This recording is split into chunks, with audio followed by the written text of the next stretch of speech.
بسم اللہ والصلاۃ والسلام علی رسول اللہ. السلام علیکم. سہیل احمد صدیقی ایک بار پھر آپ کی خدمت میں حاضر. ایک بہت مشہور شعر ہے، جی چاہا آپ کو سناؤں، آپ کی سماعت کی نظر کروں کہ تجاہل تساہل تغافل کیا، تجاہل تساہل تغافل کیا، وہ کام مشکل توکل کیا.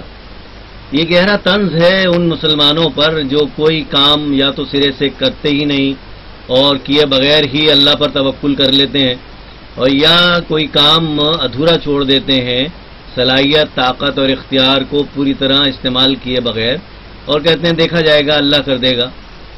تو یہ جو رویہ ہے اسے وہ توکل کا نام دیتے ہیں. یہ توکل نہیں ہے. اچھا، پھر اس پر تفصیل سے بات کرنے سے پہلے ایک مثال اور توکل کی پیش کرتا ہوں آپ کی خدمت میں.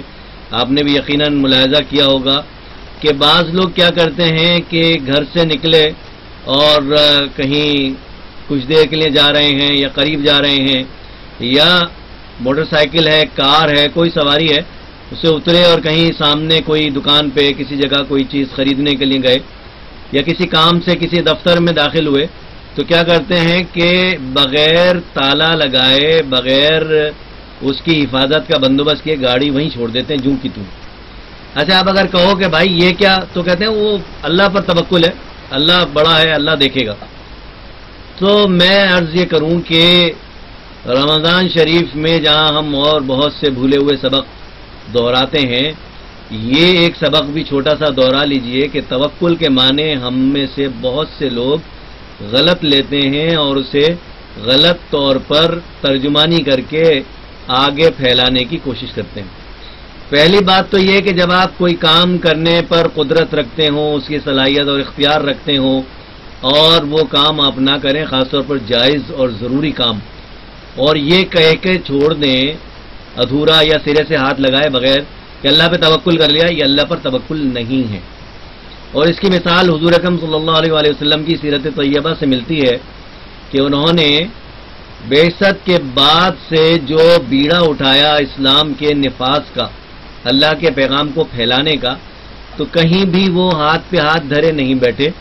انہوں نے کوئی جگہ نہیں چھوڑی تبلیغ کے لیے، حتیٰ کہ وہ عرب کے مشہور بازاروں میں گئے اور وہاں جا کے تبلیغ کی، مختلف علاقوں میں قبائل میں جا کے تبلیغ کی.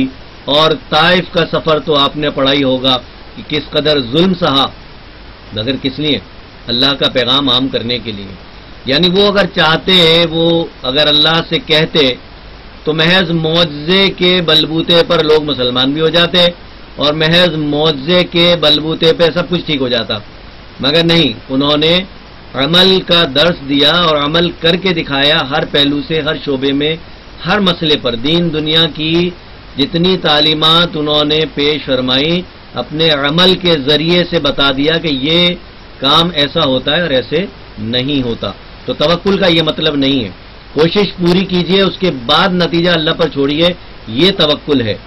اور اس کے ساتھ ساتھ حضور اکرم صلی اللہ علیہ وآلہ وسلم کی احادیث سے ہی یہ جو دوسرے قسم کا توکل جو لوگ غلط انٹرپریٹ کرتے ہیں، غلط ترجمانی کرتے ہیں کہ گاڑی کو ان لاک چھوڑ دیا، بغیر تالا لگائے، بغیر حفاظتی بندوبست کیے گاڑی کو، مال کو، گھر کو چھوڑ دیا. تو احادیث میں اس کی بھی ایک مثال موجود ہے کہ ایک موقع پر ایک بدو صحابی صحرا نشین مسجد میں داخل ہوئے اور حضور اکرم صلی اللہ علیہ وآلہ وسلم کی نگاہ مبارک پڑی یا وحی کے ذریعے انہیں اطلاع ہوئی. انہوں نے دریافت فرمایا کہ اونٹ کو کیسے چھوڑ دیا، یعنی کس حالت میں چھوڑا؟ تو انہوں نے کہا اللہ مالک ہے، اللہ پر توکل. اس قسم کا انہوں نے جواب دیا. حضور اکرم صلی اللہ علیہ وآلہ وسلم نے فرمایا کہ نہیں، پہلے جاؤ، اسے جا کر کسی مضبوط کھوٹے سے باندھو، پھر اللہ پہ توکل کرو. یہ مفہوم ہے ارشاد گرامی کا. تو بات یہ ہے کہ آپ اپنی گاڑی، اپنا گھر، اپنا مال، اسباب ایسے ہی چھوڑ دیں بغیر کسی حفاظتی اقدام کے اور کہیں کہ اللہ مالک ہے، تو یہ غلط ہے. اللہ تو ہر حال میں مالک ہے، مگر اسی اللہ نے حکم دیا ہے عمل کا اپنے حبیب صلی اللہ علیہ وسلم کے ذریعے سے، اور ہمیں وہ عمل حضور اکرم صلی اللہ علیہ وسلم کی سیرت طیبہ سے ملتا ہے کہ محض کہنے سے نہیں، کرنے سے کام ہوتا ہے. کر کے دکھاؤ. تو یہ توکل کی مختصر تشریح ہے جو حضور اکرم صلی اللہ علیہ وسلم کی حیات طیبہ، سیرت طیبہ کی روشنی میں سامنے آتی ہے۔ ہمیں چاہیے کہ پہلے ہم عمل کریں، ہر جائز اور نیک کام میں پہلے اپنی طاقت، صلاحیت، قدرت، اختیار بھرپور طریقے سے استعمال کریں، پھر اللہ پر چھوڑ دیں اور پھر نتیجے کے لیے اللہ سے دعا کریں۔ یہاں پہ ایک عجیب سی چھوٹی سی مثال سامنے آتی ہے کہ میں جب اخبارات میں فری لانس لکھ رہا تھا تو مجھے ایک اولمپئن کا مضمون ترجمہ کرنے کو ملا، تو اس میں ایک ہاکی کے کوچ کا واقعہ تھا کہ جرمن کوچ یہاں بلایا گیا جس کو انگلش کوئی خاص نہیں آتی تھی، اور ہمارے جو ہاکی پلیئرز تھے ظاہر ہے ان بیچاروں کو تو انگلش بھی ٹھیک سے نہیں آتی تھی۔ تو جرمن کوچ نے یہ نوٹس لیا کہ یہ بات بے بات کہتے ہیں انشاءاللہ۔ جرمن کوچ کہنے لگا اس کا مطلب کیا ہے؟ اس کو کسی طرح سے سمجھایا گیا کہ یہ انشاءاللہ ان معنوں میں کہتے ہیں کہ اگر اللہ نے چاہا تو ایسا ہوگا۔